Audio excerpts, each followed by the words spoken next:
Okay, I just want to welcome everyone. My name is Dr. Joshua Sisser. I'll be the host for this evening. First of all, I want to thank everyone for tuning in and to listen to the lecture.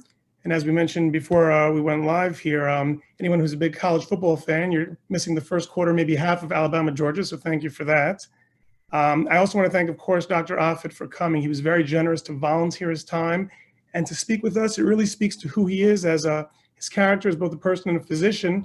To volunteer his time, we're all very busy, we know, with work, with family, and to take the time out to speak to people and to give his lecture, that's very nice, and we're very thankful for that. I want to thank the people who were involved with making this lecture. Of course, I want to thank my amazing, great, beautiful wife, who was the main person who wanted to organize this, Dr. Rachel Sisser. She had the benefit and the luxury of hearing from Dr. Offit at a pediatric conference. And when she heard this lecture, or lecture similar to this, she realized this could be a real benefit to other people who don't have this access that she has. And she wanted to let people who are, either confused or misinformed or just wanted to hear about COVID and the medical facts behind it, want to give them access to this type of lecture. So she reached out to Dr. Offit, and thankfully he agreed to give this lecture. I want to thank a few other people who were involved, especially Mrs. Jen Jaffe, Dr. Roya Samuels, Ben Wexler and Simcha Summerall, very involved in making this happen, and a lot of other people behind the scenes. So thank you all so much. As far as the schedule for this evening, Dr. Offit momentarily will be giving a lecture. After that, we have received a number of emails from the flyer, and we'll be asking some questions and get some answers from Dr. Offit from those email questions. And then there are some physicians in the crowd who represent certain communities who have also have some questions, and we'll hopefully, if we have time, be able to hear from them as well. For those who don't know, Dr. Offit is an attending physician at the Children's Hospital of Philadelphia. He's a pediatrician as well as an expert and a specialist in infectious disease. He also is one of the foremost experts in vaccines and vaccine education, and he's published many books and papers, and it's our honor and our privilege to hear from Dr. Offit tonight, and I'll throw it over to Dr. Offit. Thank you very much. Let me share the screen here. Let's go to this. Okay, I'm assuming you can all see this. So I think what I want to focus on is what it's going to take to stop or at least dramatically slow this pandemic. So the two things, one is immunity induced by vaccination and immunity induced by natural infection. So we'll start with vaccination. This is something I'm sure you all know, that if you have been vaccinated with 2 doses of mRNA-containing vaccine or 2 doses of the Johnson & Johnson vaccine, you have dramatically reduced your chances of being hospitalized or go to the ICU or go to the morgue. So there's and it doesn't really matter what age that we're considering. All ages benefit from vaccination. The good news is that protection against severe disease, serious disease, meaning the kind of disease that causes you to seek a doctor's care or causes you to go to the hospital or go to the ICU, has held up. This slide just shows it holding up till July. You can argue that it's held up till really till December, and it's also held up for all 4 variants that have come into this country, including the Omicron variant. Protection against serious illness has held up really for the most part, for all age groups and for all 4 variants. The reason that's true is that protection against serious illness is really not mediated by the level of virus-specific neutralizing antibodies in your bloodstream. Rather, it's mediated by memory B cells and memory T cells, which are long-lived. Also, the parts of the virus that are recognized by these memory cells, especially memory T cells, are conserved. That's why it really hasn't mattered that we've had variant after variant after variant, because the part of those viruses that's recognized by T cells is conserved. So it's not, so you still get excellent protection against a serious illness. As distinct from, say, influenza. I mean, influenza virus changes so much from one year to the next that you need a vaccine every year, because even natural infection or immunization the year before doesn't protect you against serious disease. That's not true for this virus. Generally not true for coronaviruses. Coronaviruses mutate, but not nearly to the extent that something like influenza mutates. Okay, so this is just a paper that actually came out of the University of Pennsylvania by John Weary's lab, just showing, if you look at sort of the blue man group there on the left that are getting mRNA vaccines, oops, you can see that if you look at the middle and right, that the memory T cells are induced and are at least, according to this study, last 6 months. There's studies done over the last couple of weeks that have shown that last at least 8 months. The prediction is that protection against serious disease likely will last for years. And then there's the immunity induced by natural infection. This is just a recent slide showing that it's estimated that 55 million people have been infected in this country, but that's really just people who've been tested and found to be infected. That number is probably off by at least a factor of 2. I think it's probably at least 100 million people who've been naturally infected already in this country, and it's probably more than that. And this is just a study out of the journal Nature Reviews Immunology, just showing that, again, if you look at the right, that memory B cells also are long-lived after natural infection. So you would expect that protection against serious illness will be long-lived after natural infection or immunization or the combination. Okay, so what percentage of the population is currently immune? As of December 29th, about more than 500 million doses of COVID-19 vaccines have been administered. About 62% of the population is fully vaccinated. 73% have received at least 1 dose. Also, at least 100 million people have been naturally infected. There's obviously overlap between these two groups. But if you combine the immunity induced by disease with that induced by immunization, at least 80% of the US population is protected against serious disease. But that's not enough. I mean, the virus still circulates because you need a higher percentage, and we'll get to that. This is a study that was done, that was reported in the Journal of the American Medical Association, looking at 1.5 million blood donation units. And what they did then was they looked at the serum in those blood donation units to see who had been naturally infected, who had been immunized, or the combination, and again found a combined seroprevalence of over 80%. Remember, this study, however, finished in May, so that was many months ago. I think that the incidence is actually higher than that. So obviously it's not enough, but what percentage of the population needs to be immune to induce herd immunity?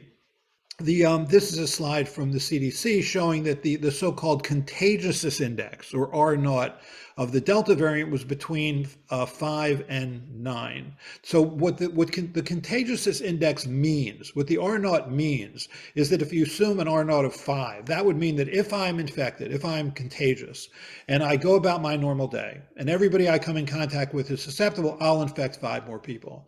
Now, you'll probably be surprised to hear that the Omicron variant is not any more contagious than the Delta variant. The problem with the Omicron variant is that it's slightly off target from vaccine-induced immunity. So even if you're vaccinated, you and either with, well, let's say you're fully vaccinated, 2 doses of mRNA-containing vaccine, you still have a higher chance of having a mild infection with Omicron than you would have with Delta. This was just proven in a study in Denmark, looking at the secondary attack rates in homes of people that were unvaccinated with Delta or Omicron, no difference. The real difference was in homes where there were people who were vaccinated, including people who were boosted, and you saw that there was a higher secondary attack rate with Omicron than with Delta because it's a little off target from protection against immunity, specifically for mild disease.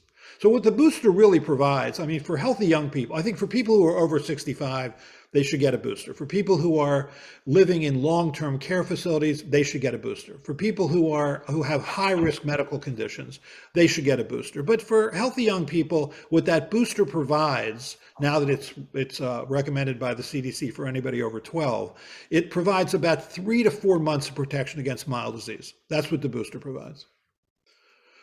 Okay, so in any case, there is a formula used to determine the percentage of the population that needs to be immune to effectively stop the spread of a virus. It's that contagiousness index -1 over the contagiousness index. If you assume generously that the R0 is 5, and it may be higher, and that the percentage of the effectiveness of the vaccine is 90%, which is also generous, you really, if you play that out, you need at least 90% of the population to be immune. And it is realists to some extent experiencing that. They have already more than 90% of the population that is vaccinated, and they're seeing a clear slowing in the spread of this virus. So it's possible to dramatically reduce the spread of this virus, but it only works if you get vaccinated, and vaccines don't work if you don't get them. Okay, there are 3 obstacles to herd immunity, and I'll go through that here. The first are the variants. We've talked about that to some extent. The Delta variant has now been replaced by the Omicron. There's Delta, but it's been replaced now by the Omicron variant because The Omicron variant's niche is that it's able to cause mild disease even in vaccinated people. So that's why it's sort of taken over. It does have 30 mutations in that so-called spike protein, which is the protein that binds to cells. But again, Omicron still has conserved regions for recognition by T cells, so therefore protection against serious illness is still afforded by vaccination. Okay, obstacle number 2 is misinformation, of which there is plenty. And I'll go through some of the sort of what I consider to be the incorrect notions about this vaccine or this disease. So first is that COVID-19 vaccines aren't necessary for children. Certainly when the virus came into this country in January of 2 years ago, January 2020, the statement was that children get infected less frequently, and when they're infected less severely. And that is true. 93% of the deaths in this country generally are people over 55 years of age. So that is true, but that doesn't mean that children can't be infected and can't be infected severely and can't be infected fatally. I mean, what we're seeing now, and this is a slide just up through October, but you can see that over 10% of cases now involve children in the 5 to 11-year-old age group. There's been about 2 million cases now in this. These were data presented by the CDC to our committee. I'm actually on the FDA's Vaccine Advisory Committee, and we considered this vaccine for the 5 to 11-year-old on August 26th, and that recommendation was then made by the CDC on November 2nd. I don't know why this advances sometimes and sometimes it doesn't. Let's go back. Okay. What's interesting is that about 2/3 of those children in that age group who are admitted to the hospital have some sort of underlying problem, as you see on the right, but 1/3 don't. And therefore, anyone there is at risk of coming to the hospital. I can tell you I was on service a couple weeks ago. We had a lot of children admitted to our hospital, and that was a couple weeks ago. Now we have even more. And what those children all shared in common, I think all but one of them when I was on service was less than 5. All the others were over 5, most were over 12. And what all those children shared in common is that none of them were vaccinated, nor were their parents, nor were their siblings. And this just shows that this was at the time in October when there were 66 deaths. So in children now it's closer to 100 in that 5 to 11-year-old age group. But it moves this virus into the top 10 leading cause of deaths in children in that age group. And if you compare children admitted to the hospital with COVID as compared to children admitted to the hospital with influenza, that if you look at things like length of hospital stay, chance of going to the intensive care unit in terms of percentage, need for mechanical ventilation, you can see that it's worse to have COVID.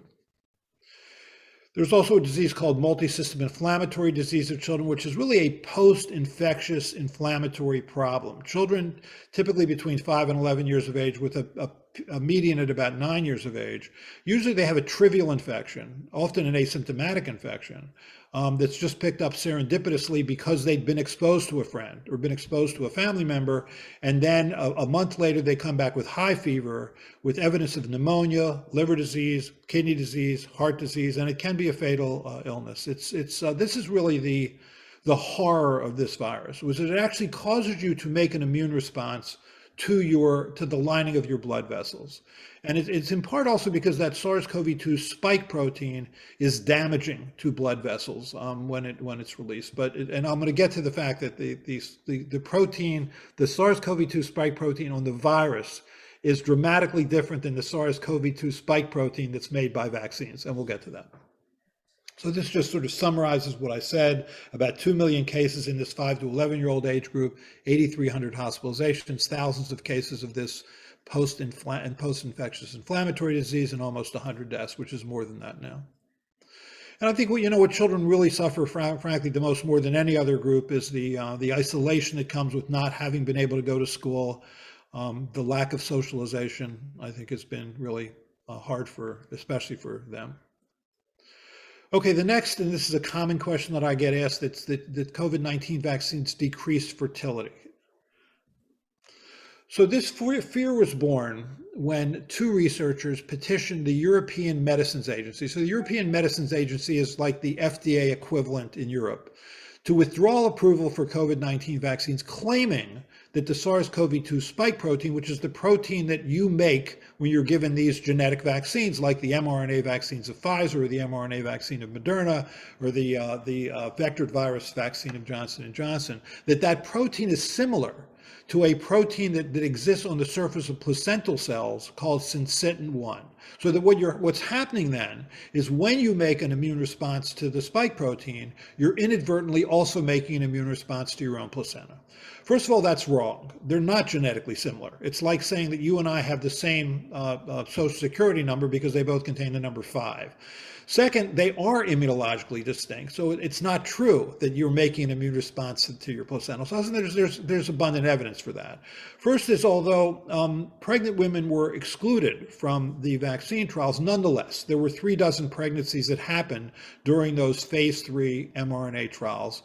If you would argue that those who received the vaccine were less likely to become fertile, then there should have been more cases of pregnancy in the placebo group than in the vaccine group, but that wasn't true. There were 18 cases in the vaccine group, 18 in the placebo group, which is to say that the vaccine neither enhanced nor negatively affected fertility.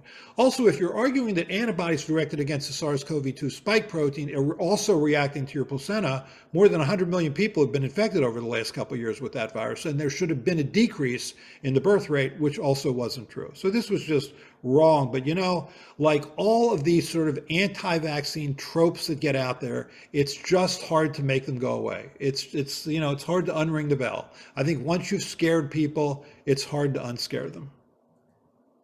Okay, this is another one that I hear a lot, is that COVID-19 vaccines alter your DNA. I mean, it's not hard to understand where this comes from. I mean, these are genetic vaccines. I mean, typically, if you're trying to induce an immune response, let's say to the SARS-CoV-2 spike protein, you give the spike protein. That's essentially what we do for the hepatitis B vaccine or the human papillomavirus vaccine. You're giving one protein from the virus. But that's not what we're doing here. What we're doing here is we're giving the gene that codes for the protein. So then your body makes, your cells make that protein. So it is a genetic vaccine. And you can see where people would make the leap that if it's a genetic vaccine, it can alter my genes. It's not true, and I'll show you why. This is just a slide from that has the mRNA vaccine in a lipid nanoparticle that then enters your cell. So then that lipid nanoparticle strips off, and now you have the mRNA that's in your cell cytoplasm, where it joins 200,000 other copies of mRNA that are making all the proteins and enzymes that you need to live. It's then translated to a protein, and then it's put on the surface of the cell, or broken down into this sort of small, sort of 10 to 15 amino acid long peptide, and put on the surface of the cell. That's what happens. But the DNA is in your nucleus. It's not in the cytoplasm. So first of all, the mRNA would have to get into the nucleus, which requires a nuclear access signal, which it doesn't have. Secondly, if it got into the nucleus, which it can't, it would have to be reverse transcribed to DNA. It's mRNA. It's not DNA. So if it's going to alter your DNA, it has to become a piece of DNA, which means it has to be reverse transcribed to DNA, which requires an enzyme called reverse transcriptase, which it also doesn't have. Then, even if that's happened, which it can't, it would have to insert itself into DNA, which requires another enzyme called integrase, which it also doesn't have. So the chance that the mRNA can alter your DNA is not small, it's zero. I mean, you have a better chance of becoming Spider-Man after you get this vaccine than you have of it altering your DNA. Although, just so we never leave the science, you become Spider-Man when you're bitten by a radioactive spider. Okay. Next is that COVID-19 vaccines shouldn't be given during pregnancy. It's really interesting the way this story has played out. Typically, what should have happened in the phase 3 trials that Moderna did, the big, prospective, placebo-controlled efficacy trials that Moderna did or Pfizer did, should have included pregnant women. It should have. I mean, pregnant women are at high risk of this disease. If you look at pregnant women who are infected with this virus and compare them with women of the same age who are not infected, those who are pregnant are much more, if you compare pregnant women who are infected with this virus and compare them to women of the same age who aren't pregnant, those who are pregnant have a 2.5 to 3-fold greater risk of requiring intensive care unit care, requiring mechanical ventilation or a heart-lung machine, and an increased risk of death. So they should have been included in those trials, but they weren't. Typically what happens is what the CDC will do is when pregnant women aren't part of a trial is they will say that the vaccine is contraindicated for use in pregnant women, meaning it shouldn't be used in pregnant women. But because they knew this was true, what's shown on this slide, what they said instead was a pregnant woman could reasonably choose to get the vaccine. It wasn't recommended when it first came out. It was could reasonably choose to get the vaccine, and tens of thousands did, which was good because that then gave the researchers at the CDC a chance to look at pregnant women who'd received the vaccine, compare them to pregnant women who didn't receive the vaccine, to see if there was any difference in pregnancy outcome, like miscarriage or stillbirth, to see whether there was any difference in pregnancy complications, like gestational diabetes or eclampsia or intrauterine growth retardation, and to see whether there's any difference in neonatal outcome, and there wasn't. And with that, the CDC then changed their recommendation to a pregnant woman should receive this vaccine. More recently, because there's been so many pregnant women who've been admitted to the hospital, who've either gone to the ICU, been put on mechanical ventilation, or delivered their babies severely prematurely, have now changed their recommendation to it is urgently recommended that pregnant women receive a vaccine. Okay, next, that COVID vaccines cause people to be magnetic. This, I'm not sure why this goes so slow. Okay, this is an anti-vaccine activist named Sherry Tenpenny, who testified in front of the Ohio lawmakers claiming that COVID-19 vaccines made people magnetic. To prove her point, there was a woman who got up who showed that this key now had stuck to her. So can COVID-19 vaccines make you magnetic? I'm not going to bury the lead here. The answer is no, but we'll go through it. mRNA vaccines contain lipids, potassium chloride, monobasic potassium phosphate, sodium chloride, salt, dibasic sodium phosphate dihydrate, and sucrose, sugar, none of which are paramagnetic. Professional Michael Cooey from the School of Physics at Trinity College in Dublin has stated, quote, "You would need about 1 gram of iron metal to attract and support a permanent magnet at the injection site, something you would easily feel if it was there." Joe Schwartz, who's a PhD, and he's a chemist who writes a number of books trying to make the science of chemistry easy and fun, from the Office of Science and Society at McGill University stated, quote, "Our liver, which is loaded with iron, isn't ripped out of our body when we get a magnetic resonance imaging scan, is it? And people who get iron injections and take iron supplements, which do contain ferrous or ferric ions that are paramagnetic, do not become magnetized." Dr. Schwartz then showed that you can get metals to stick to you even if you're not magnetic, just because the slight amount of moisture on your skin can allow that to happen. Okay, this is a common one, and Rachel had said to me that this was a question that people were asking, so let's go through this. That the spike protein is a toxin, which is sort of like true, unrelated, and I'll tell you why.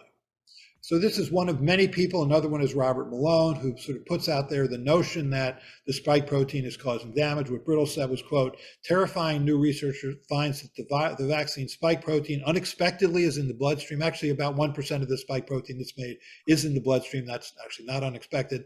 The protein is linked to blood clots, heart, and brain damage. So let's talk about this. This really comes from a number of studies, but this is one of them that was published in Circulation Research. And what these researchers did was they took hamsters and they inoculated them intratracheally, meaning in the windpipe, with an extraordinarily high quantity, about 500 million plaque-forming units, which is basically infectious particles, of a pseudovirus called vesicular stomatitis virus, which is actually a virus in the rabies virus family, that expressed a non-stabilized SARS-CoV-2 spike protein. So see, that's the key word here, or hyphenated word, non-stabilized.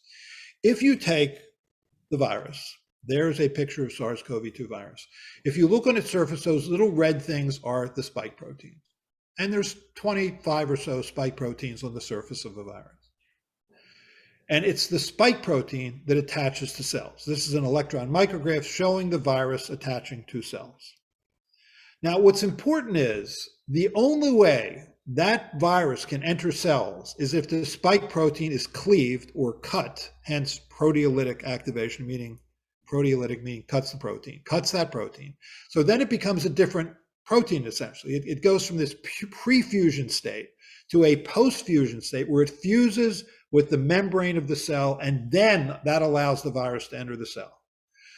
So there's this pre-fusion form of the virus, which you see is clumpy looking, and then there's this post-fusion form of the virus, which is much more elongated. What researchers did was they made it such that you could never go to the fusion state. It is stabilized so that with these two proline residues, which means that it stays in the pre-fusion state, which means that it cannot fuse with cell membranes, which means that it cannot enter cells, which means that it cannot harm cells. And all these studies where the people like Robert Malone and Byron Brittle point to are always looking at non-stabilized proteins, which are not the proteins that are made with the vaccine. It's just really disingenuous, and it's created a lot of ill feeling, I think, among people like me and others who are trying to explain this, because it's cheating. They know that this isn't the stabilized form of the protein. Nonetheless, they put that information out there. Also, just as an aside here, if you're trying to understand things that are happening in people, the best way to do it is to test it in people. But if you're going to test it in experimental animals, at least try and mimic the human situation. You don't give things at logarithmically higher amounts of virus than you would ever give by a route that you would never give it. I mean, there's an old saying among vaccine experts that mice lie and monkeys exaggerate, but you should at least try and stick to mimicking the human situation. Oh, I'm sorry. That's just an example of the pre and post fusion spike. You can never get this post fusion look with the proteins that you're made. Okay, what else? So next, according to the Vaccine Adverse Events Reporting System, COVID-19 vaccines kill people. So the Vaccine Adverse Events Reporting System was born of the National Childhood Vaccine Injury Act in 1986, which was put into law by 1988 and effected in 1988. And if you feel that your child or your friend or you had an adverse event for reaction to the vaccine, you can report it. Anybody can report it. Just fill out a one-page form on the internet. Anybody can report. There's no screening. Anything that you report will be in that system. You can say, my child got a vaccine and became the Incredible Hulk, and that will not be screened out of the system. That'll still be in that database. It's misnamed. And I think people, when they see Vaccine Adverse Events Reporting System, assume these are vaccine adverse events that occurred after you got a vaccine, but it's not. This should be called generously Suspected Vaccine Adverse Events Reporting System. It should be called VAERS, not VAERS, but in any case. So people, I think, misunderstand it, including people like Tucker Carlson. So Tucker Carlson on Fox News on May the 6th, 2021 said, quote, 3,362 people apparently died after getting the COVID-19 vaccine. More people, according to VAERS, have died after getting the COVID-19 shot than from all other vaccines. Thank you, Tucker Carlson. So let's take a closer look. There are 751 deaths in the United States per 100,000 people per year. Therefore, 2 people die per 100,000 people per day. By May 6, 2021, 110 million people in the United States had been vaccinated. Therefore, 2,200 people would have been expected to die within 24 hours of receiving the vaccine, and 4,400 within 48 hours, unless the vaccines confer immortality, which they don't. They only prevent SARS-CoV-2 infections, not everything else that happens in life. So the 3,300 deaths claimed by Tucker Carlson to have been caused by the vaccines are exactly what one would have expected, assuming that the vaccines killed nobody. I mean, this came up with Hank Aaron, who is a baseball star, he used to play for the Atlanta Braves, who at the age of 85 had a stroke 2 weeks after receiving a vaccine. And the media carried that as could have been associated or caused by the vaccine. This was an 85-year-old man who had a stroke. I mean, people have strokes at 85, whether they got the vaccine or not. And that's why you have the vaccine safety data link, which then looks at people who got the vaccine, compare them to people who didn't get the vaccine, a control group that allows you to determine whether problems really are associated with vaccines. And problems can be associated with vaccines. I'm not trying to dismiss that. I think the 2 surprises with these vaccines were, one, that the mRNA vaccines are a rare cause of myocarditis. Myocarditis means inflammation of the heart muscle. It happens in about 1 in 20,000 children people between 16 and 29 years of age. The good news is it's self-resolving, transient, self-limited. But that was a surprise. I don't think anybody would have figured that out. It was initially reported in VAERS, but then the way to prove it was to look at the people who got the vaccine compared to the people who didn't get the vaccine to see that it was a higher risk in people who got the vaccine. And similarly with the Johnson & Johnson vaccine, there was a disorder, it's essentially a clotting disorder, including severe brain clots, including severe clots like those of the brain that were found. Again, very rare, about 1 per 200,000, but still real. And so the vaccines can cause serious side effects, but not the ones generally the anti-vaccine activists claim. Okay, the next, that vaccinated teachers are dangerous to students. This actually was my particular favorite. So there was a private school in Florida that refused to allow vaccinated teachers to come to school. This was called the Centner Academy, the ironically subtitled the Brain School. And the thinking here was that because they believed that SARS-CoV-2 spike protein was dangerous, and they believed that people who'd gotten the vaccine are making SARS-CoV-2 spike protein, they were worried that teachers would come in and that the students would be exposed to them, and those students would then be exposed to SARS-CoV-2 spike protein and would then be harmed by that protein. I mean, it's an interesting observation. I only wish something like that were possible, because think about it. I mean, if you're like a diabetic, for example, you would only have to stand next to somebody who's making insulin, and then you too would get insulin. Or if you have sickle cell disease, you would just have to stand next to somebody who makes normal hemoglobin, and then you would have normal hemoglobin. It doesn't work that way. We make proteins and enzymes all the time. We don't transfer them from one person to the next. And then the misinformation and potpourri that was Plandemic. This movie, a 26-minute sort of black and white film, came out in May of 2020. It really sort of set the stage for a lot of the conspiracy theories that were born of this pandemic. This movie claimed that hydroxychloroquine cures COVID-19, which is not true. It neither treats nor cures the disease. That SARS-CoV-2 was manipulated to create a pandemic strain. That influenza vaccine increases your chance of getting COVID-19. That influenza vaccine contains SARS-CoV-2. That microbes in the ocean cure COVID-19, so we should have never closed the beaches. That wearing a protective mask activates SARS-CoV-2, which Louis Gohmert, the Republican congressman in Texas, believed was true. That's how he believed he got SARS-CoV-2, from his mask. That Bill Gates created SARS-CoV-2 pandemic so that he could make money selling vaccines to prevent it. Presumably $60 billion was not enough for him. And there were people at rallies that would shout, "Kill Bill Gates," after watching this movie. The COVID-19 death statistics have been manipulated to control the public. You still hear this one. This was a disappointing film. But, you know, I think for people who are true conspiracy theorists, there's no convincing them. As Neil deGrasse Tyson famously says, you can't use logic and reason to convince someone out of an argument that they didn't use logic and reason to get into. Okay, obstacle number 3, and I'm almost done, is claims to personal freedoms.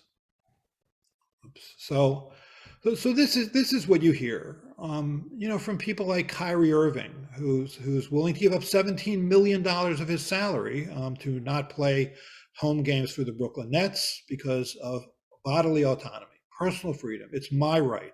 It's my right whether or not I receive a vaccine. Which, you know, if you cut your foot on a rusty nail and you're taken to the doctor, and the doctor cleans out the wound and then offers you a tetanus vaccine, and you say, "No, thanks," that's your choice. If you get tetanus, no one's going to catch tetanus from you. It's not a contagious disease. That's not true here. This is a contagious disease. This is a choice you're making for other people. When we see people come into our hospital, with especially children come into our hospital, it's invariably because they caught it from their parents. I mean, because their parents made a choice not only for themselves, but for their children who didn't have a chance to make that choice. It's really, really frustrating to me. It is not your right as a citizen in this country to catch and transmit a potentially fatal infection. Sorry, I don't buy it. And maybe it's because I am worn down of 2 years of this pandemic and watching children suffer and be hospitalized and get ventilated in the intensive care unit. But that is not your right. And so that's just, I feel strongly about this, obviously, because I work in a hospital. And it's not new. I mean, this is a monograph from 1885 having to do with the smallpox vaccine. This issue of personal liberty is not a new one. So what does it look like? What does personal liberty look like? Here's an article out of the Oregon Register Guard, in Springfield, Oregon. A long-term care outbreak occurred that infected 64 people and killed 5, and began with an unvaccinated employee. This is August 27, 2021, 8 months after the availability and easy availability of a COVID vaccine. Or this outbreak in Marin County, California, with an occasionally unmasked adult who wasn't vaccinated, who was infected with Delta, who then proceeded to infect 12 of the 24 children in her classroom. You can see the disadvantage of sitting in the front row. Okay, so I'll stop there. This is Charlotte Closer and I direct the Vaccine Education Center at Children's Hospital of Philadelphia. That is our website where we try and answer most of the questions that people have, and they ask about 10 to 15 questions a day, which we try and answer on our website. So thank you for your attention. Thank you so much, Dr. Offit, for a very informative lecture, and we'll try to get to some of these questions now. So from the emails, I think a lot of people listening tonight probably have school-age children, so it was a lot focused on pediatric stuff and children. So the first question is, I guess, about healthy kids. You know, a lot of people have 4 or 5 kids, healthy kids, do they need to be vaccinated? And the question they were saying, when you look at all the emails, they're saying, if with the vaccine, it's understood there's very minimal side effects and it's probably safe to get the vaccine, but there may be some side effects. And also, if my kid gets COVID, they'll probably do okay. They've seen a lot of their friends get COVID, everyone gets COVID, my kids are doing fine. And they say that they hear a lot, what's the main reason to do this? Well, we wanna prevent the spread, we wanna protect other people, we wanna make sure everyone's okay. And when they hear that, that's not much of a push. What can you tell these parents who say, even a small danger of getting the vaccine, I don't wanna do that to my kid because they're gonna do fine with COVID, I don't need the vaccine. What do you tell those people?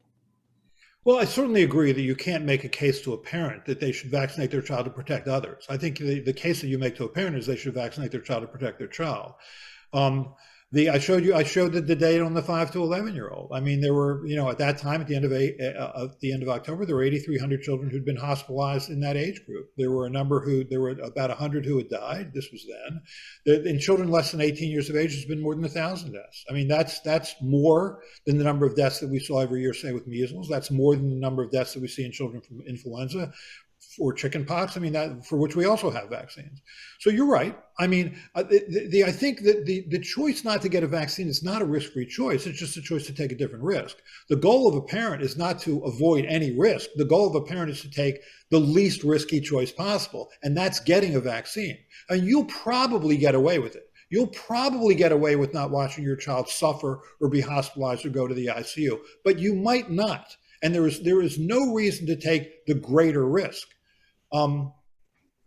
If you listen to sort of these parents, these kind of parent activist groups like Families Fighting Flu, Meningitis Angels, National Meningitis Association, those parents all tell the exact same story.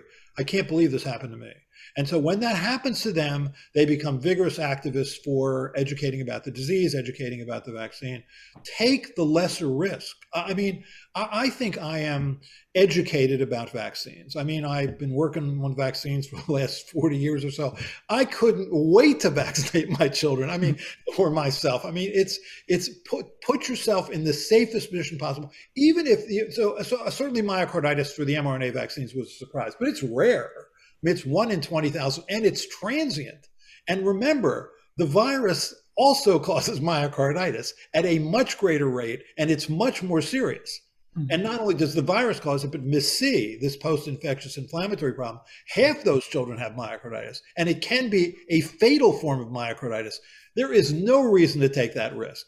Your job as a parent is to put your child in the safest position possible. That is your biggest job. It was my biggest job as a parent of young children. I feel like it's still my biggest job, but you want to, it's hard to watch parents go through what they go through in the hospital, knowing that they chose to leave their child, put their child in harm's way unnecessarily. Yes. Okay, the next question, thank you. The next question we have is about antibodies. It seems like a lot of parents are saying, my kid got COVID, we have antibodies, but still to go to school, to go on planes, wherever it is, to go to a Knick game, you have to have proof of vaccination. And they seem to be saying, why aren't we, you could tell us, is there research about antibodies? Why aren't antibodies good enough? Why is there such a thing? Get vaccinated. They're not saying looking at every individual. They're saying, well, everyone got to get vaccinated. Why are they saying, well, if you have antibodies, maybe you don't have to get vaccinated? Why don't they look at antibodies more? So if I understand the question, what you're saying is that if a child has been naturally infected and now has antibodies directed against the virus, why would they also need to be vaccinated? Is that the question, Josh? Yeah, they want to know, why aren't antibodies enough? Like, we look at antibodies for other illnesses. Why here are we forcing everyone to get vaccinated, even if they have antibodies? So, well, I think neutralizing antibodies are at best an imperfect marker for protection.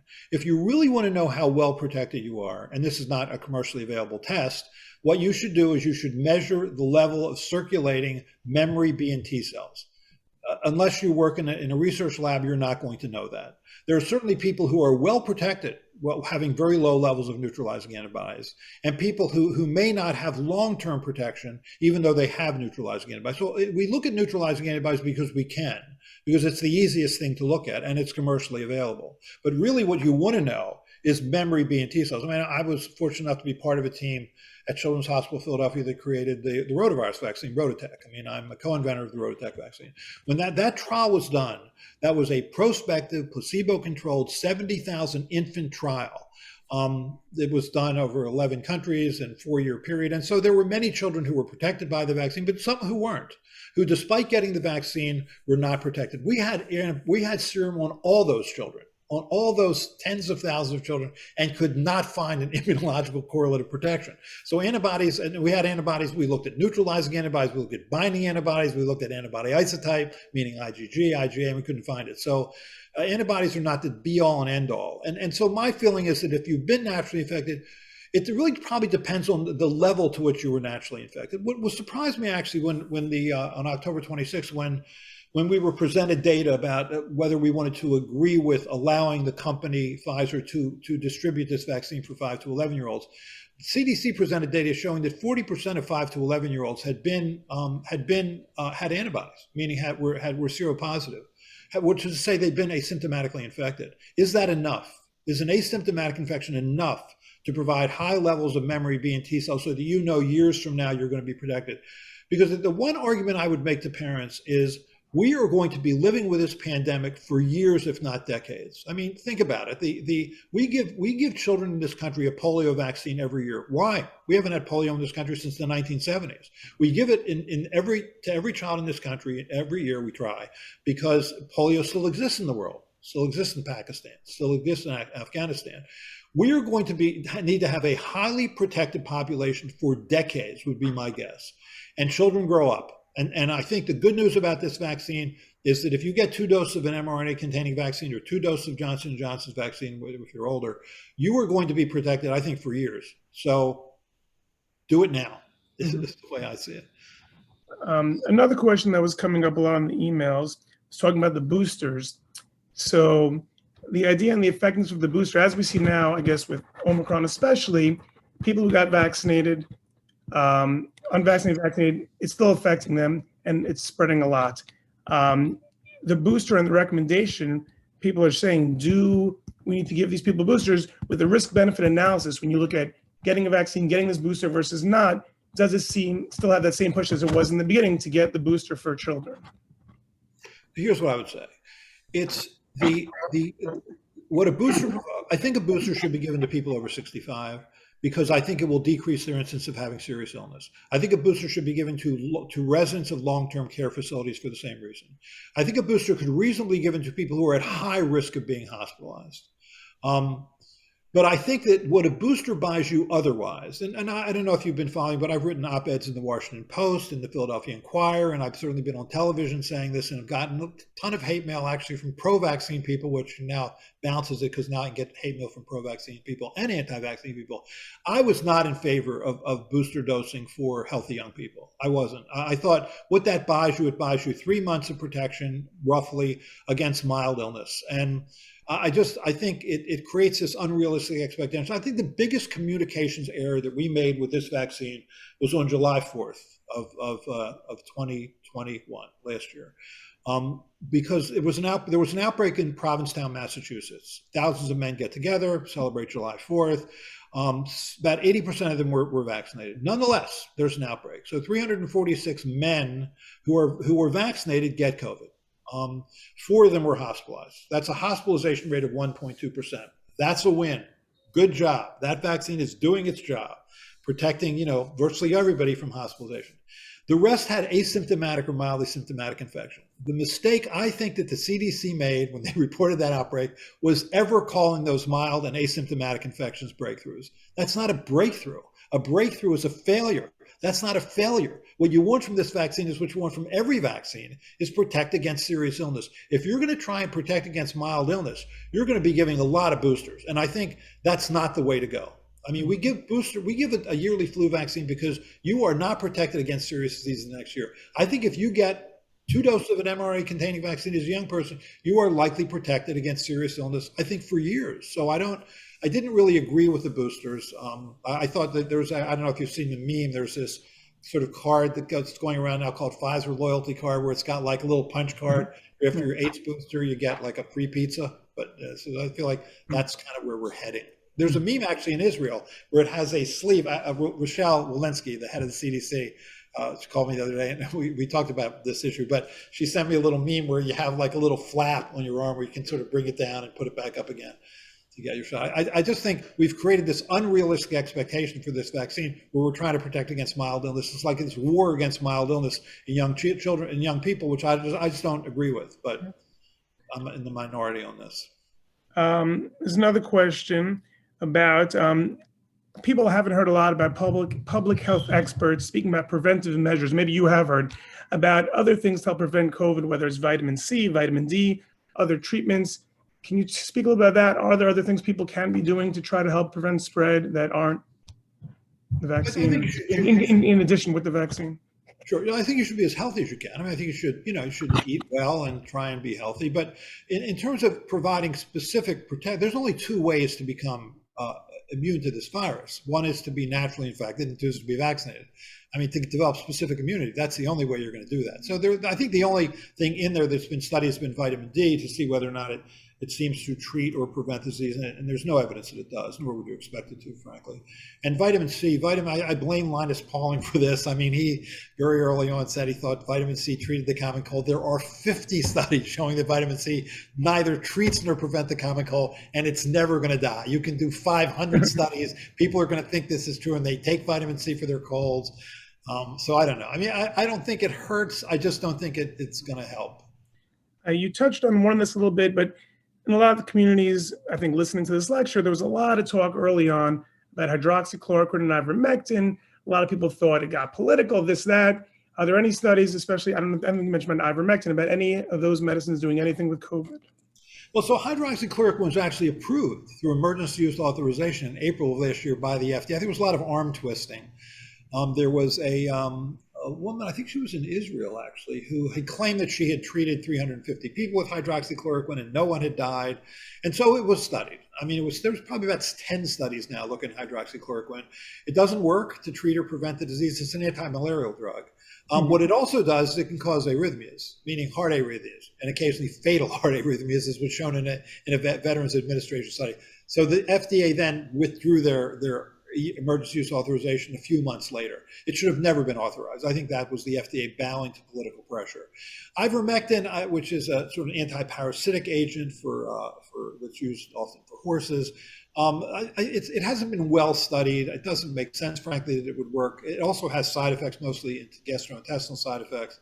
I would wait. I mean, people have sued to try and get ivermectin when they've been denied it at the hospital. I suspect there will probably be more formal studies done looking at this, but it doesn't seem to work.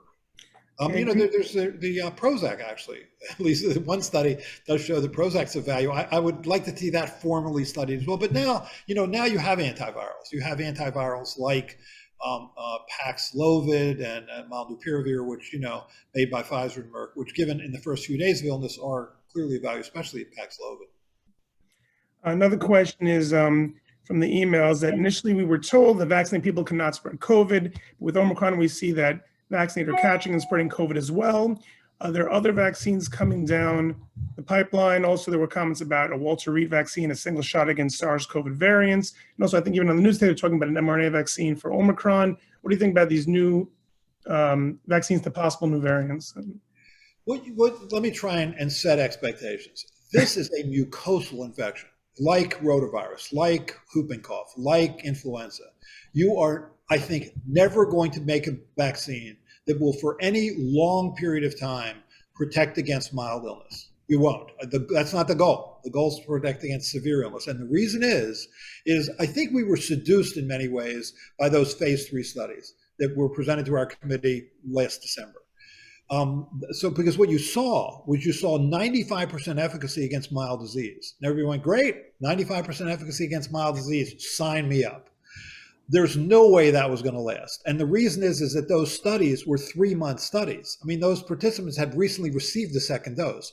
Neutralizing antibodies were high. That had to fade over time. It did. And you saw what was called fading immunity. And I just think we did not communicate this well. You expect to see mild disease associated with this, and no matter how good the vaccine is, you're never going to be able to prevent that. That Walter Reed vaccine, which is based sort of on ferritin, which is a molecule that looks like a soccer ball, and that has like 24 faces, so you can attach SARS-CoV-2 spike proteins from different variants on it, and maybe that'll be of value. But preventing mild illness is not going to happen. That unless you boost all the time. And I just don't see that as a public health strategy for this country. It's certainly not for the developing world.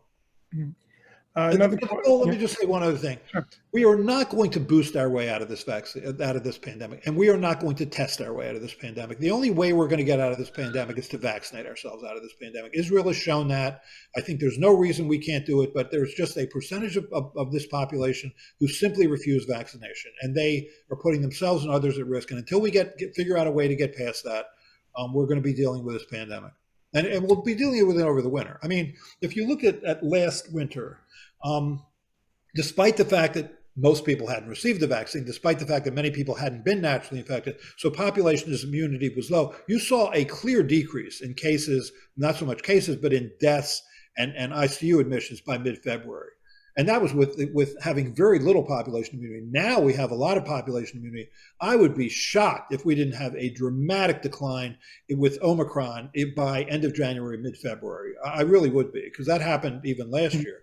Omicron, the horror of Omicron is that it can cause mild disease in people who've been vaccinated, but it's mild. So, I mean, and the disease we're seeing in our hospital, because the Omicron it does appear to be less virulent. I mean, it's causing mostly upper tract disease, croup, bronchiolitis. We're not really seeing the level of pneumonia that we saw with Delta. Another question is the mRNA vaccine, the new technology. We don't know about long-term side effects. You know, how do I know years down the road what's going to happen? They're talking about long-term stuff. Well, how can you speak to people like that who say, how can we trust this? You know, it hasn't been around. What's the long-term side effect that's caused by vaccines? I mean, we've had vaccines for 200 years. I mean, vaccines can cause serious side effects. They can cause permanent harm. They can cause fatal side effects. But it's associated with your immune response. Typically, your immune response occurs within a couple of weeks of getting a dose, and then it fades off. So I don't know of a long-term side effect. I mean, people think vaccines cause autism or diabetes or multiple sclerosis. All false. So I think there are no long-term side effects. It's, the question is never when do you know everything. It's when do you know enough. Do you know enough about this vaccine? This is the largest vaccination program in the history of humankind. I mean, there's 3.5 billion people who've been fully vaccinated. There's 9 billion doses out there. We've got a lot of information at this point. I mean, Maurice Hilleman, who I think was the father of modern vaccines, and he really did the primary research or development on 9 of the 14 vaccines we currently give to children. He said it best. He said, quote, "I never breathe a sigh of relief until the first 3 million doses out there." Well, 3 billion people have been already fully vaccinated. We know what we need to know about these vaccines. Another question we have to ask, it was a lot in the emails, and I'm sure you deal with this a lot. I'm sure there are a lot of people on this lecture who are listening. They say, how, whether it's you or a different expert, a lot of times they say, how can we trust anyone who, either deals with vaccines or is in business with vaccines or vaccine companies? How can we listen to anything they say? How do you respond to people? I'm sure you've heard this a lot, who say that to you. Oh, we can't listen to Dr. Offit because he deals with vaccines. So don't listen to me. Okay. What do you want me to say? I mean, I'm just saying it was in the emails. I'm just reading what's in the emails. I vaccinate my own children. I chose pediatrics because I love children. I dedicated myself to the development to what ended up being the rotavirus vaccine, because rotavirus kills 2,000 children today in the developing world. It's the accomplishment of which I'm proudest. I mean, we didn't make the vaccine in our lab. Obviously, a company ended up making that vaccine. If you think that means that you can't listen to me, then don't listen to me. I mean, I don't. That you choose to know my motivation when you don't means you just got it wrong. I got you. Now I just want to turn it over. There are a few doctors who represent different. Okay, so we're at the 8:59 mark, and I know you guys really want to watch that college football game. So I'm trying to be fair to you. No, it's fine. We got, I think just one or two questions more. I think Dr. Lightman has a question, just quickly if we can. Thank you. The big problem is because of the COVID vaccine, there's now a major pushback from families not to vaccinate the kids with the regular vaccines that we give. And it's a tremendous obstacle trying to convince them that they must vaccinate with the regular vaccines. Is anybody else finding a pushback from the population? No, Hilton, I think that's a sad but absolutely true point. I think the pushback against against this vaccine has also, I think, resulted in a pushback against other vaccines. And you're starting to see where all 50 states obviously have school vaccine mandates. But now, because the mandates is the issue with this vaccine, it's now sort of spilled over to other vaccines. So yeah, I think children are going to suffer now because they are more at risk for measles, for example, because immunization rates against measles have dropped. It's just, it's a hard time, Hilton. I completely agree with you. It's, if you'd asked me a couple of years ago, if we had a pandemic like this one, where we're getting to 900,000 people having died in this country. I mean, I think everybody knows somebody who's at least suffered this virus, that if you had a vaccine that clearly worked as well and was as safe as this one, that the anti-vaccine movement would flourish, I would have been shocked. I really would have. I would have thought, okay, here it is. The anti-vaccine movement will sort of be defeated by the fact that you see how powerful vaccines can be. But I was wrong. And if you listen to the sort of anti-vaccine people like Barbara Fisher or Del Bigtree, they'll often say, look, I don't think you need to prevent measles. I don't think you need to prevent mumps. Give me a pandemic. All right, well, you've got your pandemic. And still, they're anti-vaccine. I don't know what to say. I think we have one final question from Dr. Ada Haas, if she's on. Dr. Haas? If she doesn't respond, I think I have it in front of me. I believe the question was about Paxlovid. Yes. Oh, here she is. Yes, hi. Thank you for a wonderful, wonderful talk, much appreciated. I wanted to ask about Paxlovid, whether for kids over 12 that it's approved for, you have 5 days to initiate it. If they're doing well and relatively stable, is that a reason to initiate it? Because we don't know what's going to happen in the last part of their illness. So what do you recommend?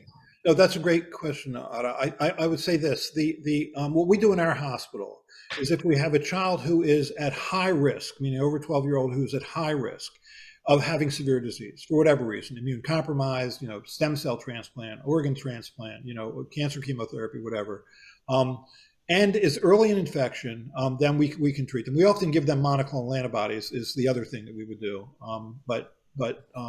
I think that's where Paxlovid will be of value.